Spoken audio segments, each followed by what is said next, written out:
மக்களே, கேரளாலேருந்து ஒருத்தங்க எனக்கு வந்து கால் பண்ணாங்க. எப்படி வந்து நம்மளோட காணொளி அவங்க கிட்ட போய் சேர்ந்து, அவங்களுக்கு ஒரு விழிப்புணர்வு ஏற்பட்டு, என்ன தொடர்பு கொள்ளணும் அப்படின்ற ஒரு எண்ணம் வந்துச்சு பார்த்தீங்களா? அதுக்கு முதல்ல வந்து நம்ம பாராட்டியே ஆகணும்.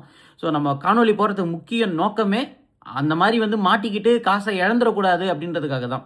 என்ன ஆச்சு அப்படின்னு வந்து பார்த்தீங்கன்னா, கேரளாவை சேர்ந்தவங்க ரொம்ப ரொம்ப கஷ்டமான ஒரு ஃபேமிலி. அவங்க பாவம் சிங்கிள் மதரு. அவங்களுக்கு வந்து பார்த்தீங்கன்னா, ஒரு பையன். அந்த பையன் தான் வந்து பார்த்தீங்கன்னா, அங்க ஏதோ இப்போதைக்கு கொஞ்சம் வேலை பார்த்துட்டு இருக்கிறாரு. ஒரு 5,000 15,000 என்னமோ சம்பாரிச்சுட்டு இருக்கிறாரு.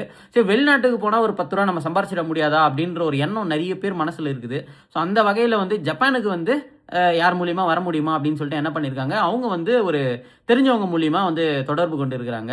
அந்த தெரிஞ்சவர் வந்து பார்த்தீங்கன்னா, அவரு தமிழ்நாட்டுல இருக்கிறாரு போல இருக்கு. அவரு வந்து என்ன பண்ணியிருக்கிறாரு, மலேசியால இருக்கிற ஒரு ஆட்க்கு வந்து சொல்லியிருக்கிறாரு. அந்த மலேசியால இருக்கிற ஆள் என்ன பண்ணியிருக்காருன்னா, ஜப்பான்ல வந்து அவருக்கு ஒரு தொடர்பு இருக்கு. இது வந்து பார்த்தீங்கன்னா, அங்க மல்டிபிள் லிங்க். இப்ப தமிழ்நாட்டுல ஒரு ஆளு, அங்கருந்து வந்து பார்த்தீங்கன்னா மலேசியால ஒரு ஆளு, மலேசியால இருந்து வந்து பார்த்தீங்கன்னா ஜப்பான்ல ஒரு ஆளு. ஸோ இவங்க 3 பேர் வந்து பார்த்தீங்கன்னா புரோக்கர். இந்த மாதிரியான புரோக்கர் ஏஜென்ட் என்ன பண்றாங்கன்னா, இவங்களுக்கு இந்த விசா அப்படின்னாலே என்னன்னே தெரியாது. உண்மையா சொல்றேன். விசா அப்படின்றது என்னன்னே தெரியாது. அது மட்டும் இல்லாம இவங்க என்னென்னலாம் பண்ணியிருக்காங்க அப்படின்னு வந்து பார்த்தீங்கன்னா, ரொம்ப பயங்கரமா இருக்கும்.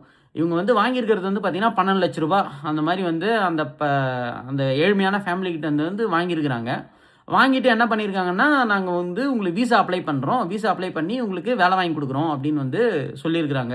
நெறைய பேருக்கு என்ன ஒரு புரிதல் இல்ல அப்படின்னு வந்து பார்த்தீங்கன்னா, ஜப்பான்ல ஒரு விசா கிடைக்குது அப்படின்னா, நீங்க உங்களோட ரெஸ்யூம நீங்க குடுத்துருக்கணும். உங்க ரெஸ்யூம குடுத்து நீங்க ஒரு இன்ஜினியரிங் டிகிரி வச்சிருக்கீங்க அப்படின்ற பட்சத்தில இன்ஜினியரிங் விசா கிடைக்கும்.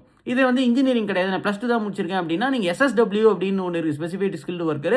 அது மூலியமா சர்டிஃபிகேட் வச்சிருந்தீங்கன்னா, அது சம்மந்தமான வேலை உங்களுக்கு கிடைக்கும். ஸோ இந்த மாரி 2மே இல்லாம, நான் ஏஜென்ட்டு உனக்கு நான் வந்து ஜப்பான்ல விசா வாங்கி தரேன் அப்படின்னு சொல்றது எல்லாமே டுபாகூர்.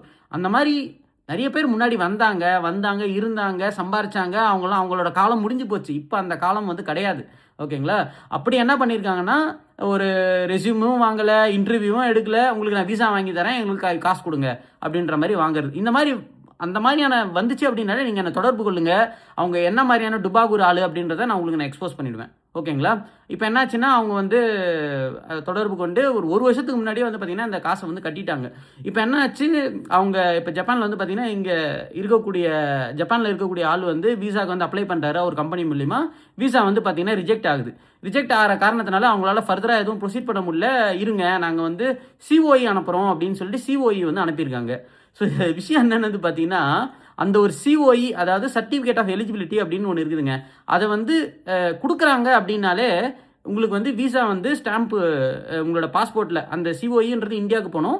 நீங்க தான் ஜப்பான் வரப்போறீங்கன்னா, நீங்க அந்த COE வாங்கி உங்களோட பாஸ்போர்ட்டோட சேர்த்து நீங்க வந்து Indian embassy, Japan embassy India சென்னையில இருக்கிறத நீங்க குடுக்குறீங்க அப்படின்னா, அவங்க வந்து விசா ஸ்டாம்ப் பண்ணி உங்களுக்கு வந்து குடுத்துருவாங்க. ஸோ இதுதான் வந்து பார்த்தீங்கன்னா ப்ரொசீஜர்.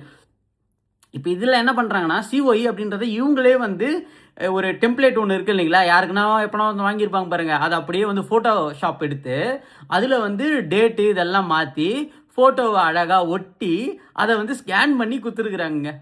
எனக்கு இதுல காமெடி என்னன்னு வந்து பார்த்தீங்கன்னா, அந்த COE இருக்கு பார்த்தீங்களா? ஜப்பான்ல இருக்க COE, அதுல வந்து நம்ம ஃபோட்டோ குடுக்குறோம் பாருங்க. அந்த ஃபோட்டோ வந்து ஒட்டலாம் மாட்டாங்க. அது வந்து பார்த்தீங்கன்னா, பிரிண்டடா இருக்கும். பிரிண்டட் டாக்குமெண்ட்டா இருக்கும். ஸோ இது வந்து ஒரு பேசிக்கான ஒரு காமன் சென்ஸு. ஆனா பாவம், அங்க இந்தியால இருக்கிறவங்களுக்கு என்ன தெரியும்? ஒண்ணும் தெரியாது இல்லைங்களா? அதனால அவங்க என்ன பண்றாங்கன்னா, ஓகே இதுதான் அப்படின்னு நெனச்சுக்கிறாங்க. ஸோ இந்த COE அப்படின்றத நீங்க போயிட்டாலே, நீங்க வந்து உங்க பாஸ்போர்ட்ல விசா குடுத்துருவாங்க. அந்த விசா இருந்ததுனாலே, நீங்க வந்து ஜப்பானுக்குள்ள வந்துடலாம். அந்த அந்த COE அப்படின்றது என்ன அப்படின்றதுக்கான புரிதலாம் நெறைய பேருக்கு இல்ல. அது COEன்றது என்னன்னா, நீங்க ஒரு கம்பெனியில உங்களுக்கு வேலை இருக்கு அப்படின்னு சொல்லி உங்கள இன்டர்வியூ பண்ணியிருக்காங்க. இன்டர்வியூ நீங்க அட்டெண்ட் பண்ணிட்டீங்க. அட்டெண்ட் பண்ண இன்டர்வியூல நீங்க பாஸ் ஆயிட்டீங்க. அப்போ உங்களுக்கு இங்க வேலை இருக்குதுங்க. நீங்க வாங்க அப்படின்னு சொல்லி உங்கள அழைப்பிதழ் மாதிரி அது. ஓகேங்களா? அதுல வந்து பார்த்தீங்கன்னா 1 வருஷத்துக்கு கிடைக்கும், 3 வருஷத்துக்கு கிடைக்கும், 5 வருஷத்துக்கு கிடைக்கும். அந்த மாரி இருக்கு கிரைட்டீரியா. எத்தனை வருஷத்துக்கு இப்போ நீங்க போற கம்பெனில வந்து, இல்லப்பா இந்த ஒரு நபருக்கு வந்து ஒரு 10 வருஷத்துக்கு எனக்கு கம்பெனில வேலை இருக்குதுப்பா அப்படின்னு சொன்னாங்கன்னா, 5 வருஷத்துக்கும் குடுப்பாங்க. இல்ல 1 வருஷத்துக்கும் குடுப்பாங்க, 2 வருஷத்துக்கும் குடுப்பாங்க. அது இமிகிரேஷனுடைய இதுவ பொறுத்து. ஓகேங்களா? ஸோ இந்த ஒரு புரிதல் நெறைய பேருக்கு வந்து இல்ல. அந்த COE வாங்கி வச்சுட்டு என்ன சொல்றாங்கன்னா, COE உங்களுக்கு வந்துருச்சு அப்படின்னு சொல்லிட்டு இவங்களே டைப் பண்ண சிஓஇ வந்து ஃபேக் சிஓஇ கொடுத்துட்டு இருங்க உங்களுக்கு வேலை வந்து செட் ஆனதுக்கப்புறம் உங்களை கூப்பிடுறோம் அப்படின்னு சொல்கிறாங்க. ஸோ அங்கேயே வந்து கான்ஃப்ளிக்ட் என்னன்னா, ஒரு சிஓஇன்றதே உங்களுக்கு வேலை ஒரு கம்பெனியில் இருக்குது அப்படின்றதுனால தான் உங்களுக்கு சிஓஇயை கொடுக்குறாங்க.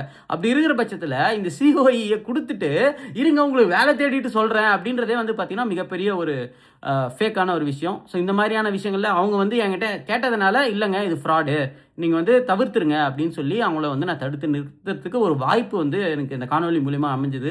ஸோ அதனால தான் இந்த மாதிரி காணொலிகள் நான் வந்து திரும்ப திரும்ப போட்டுட்ருக்கிறேன். இது வந்து பார்த்தீங்கன்னா பர்டிகுலராக எனக்கு வாய்ஸ் நோட்டே இருக்குங்க. சரி எதுக்கு நம்ம வந்து போட்டு காட்டணும் அப்படின்னு சொல்லிட்டு நான் போட்டு காட்டல. இது வந்து பார்த்தீங்கன்னா இலங்கையை சேர்ந்த ஒரு நபர் வந்து பார்த்தீங்கன்னா வெளிநாட்டில் இருந்துக்கிட்டு இந்த வேலையெல்லாம் வந்து பண்ணிகிட்டு இருக்காரு. யார் என்ன அப்படின்றதெல்லாம் நம்மளுக்கு தகவல் தெரியும். இதை பற்றி மேற்கொண்டு இந்த மாதிரியான ஆட்கள் வந்து பயப்படணும். முதல்ல ஜப்பான்னாலே வந்து இந்த மாதிரி ஆள் இருக்கான்பா, இவன் சும்மா விட மாட்டான் அப்படின்ற ஒரு பயம் அவங்க மனசில் இருந்தால் தான் இந்த மாதிரியான தவறுகளை வந்து தவிர்க்க முடியும் அப்படின்னு வந்து நான் நினைக்கிறேன். எனக்கு தெரிஞ்ச நிறைய இலங்கை தமிழர்கள் இருக்காங்க, எவ்வளோ ரொம்ப க்ளோஸ் ஃப்ரெண்டாக இருப்பாங்க. நான் போனேன்னா அப்படி உயிரை கொடுப்பாங்க. அந்த மாதிரியான ஆட்கள் நிறைய பேர் இருக்காங்க. ஈவன் இந்த கார் தொழிலெலாம் ஒரு சில விஷயங்கள் கற்றுக் கொடுத்ததே வந்து அவங்க தான் அப்படின்னு வந்து சொல்லலாம். அவங்க தான் குரு. ஸோ அதனால் இதில் நிறைய நல்லுள்ளங்கள் நிறைய பேர் இருக்காங்க. இது ஒருத்தர் 2 பேர் செய்கிற இந்த ஒரு பிரச்சனையினால இது இந்த ஒரு இவங்களை வந்து நம்ம சொல்கிறோம், இந்த நாட்டவரை சொல்கிறோம் அப்படின்னு வந்து தவறாக நினைக்கக்கூடாது. எல்லா நாட்டிலையும் இந்த மாதிரி தவறு பண்ணுறவங்க இருக்க தான் செய்கிறாங்க. எல்லாருக்குமே வந்து பணம் வந்து முக்கியமான ஒரு பிரதானமான ஒரு விஷயமா இருக்குது. அதனால் இந்த தவறை பண்ணிகிட்டே இருக்காங்க. நம்மளால் முடிஞ்ச வரைக்கும் நம்மளால் என்ன தடுக்க முடியுமோ அந்த காணொலி வாயிலாக ஒரு விழிப்புணர்வு ஏற்படுத்தி தடுத்து அவங்களுக்கு ஒரு பயம் அவங்கக்கிட்ட ஒரு மனசில் ஒரு பயம் இருக்கணும். வல்லவனுக்கு வல்லவன் இந்த ஊரில் இருக்கான், நம்ம என்ன வேணாலும் பண்ணிட்டு எப்படி வேணாலும் நம்ம போயிடலாம் அப்படின்ற ஒரு எண்ணம் வந்துடக்கூடாது அப்படின்றதுக்காக தான் இந்த காணொலி பதிவிடுறேன். ஹோப் நீ இந்த காணொலி மூலியமாக ஒரு விழிப்புணர்வு அடைஞ்சிருப்பீங்க அப்படின்னு நினைக்கிறேன். நிறைய பேருக்கு ஷேர் பண்ணுங்கள். ரொம்ப வணக்கம்.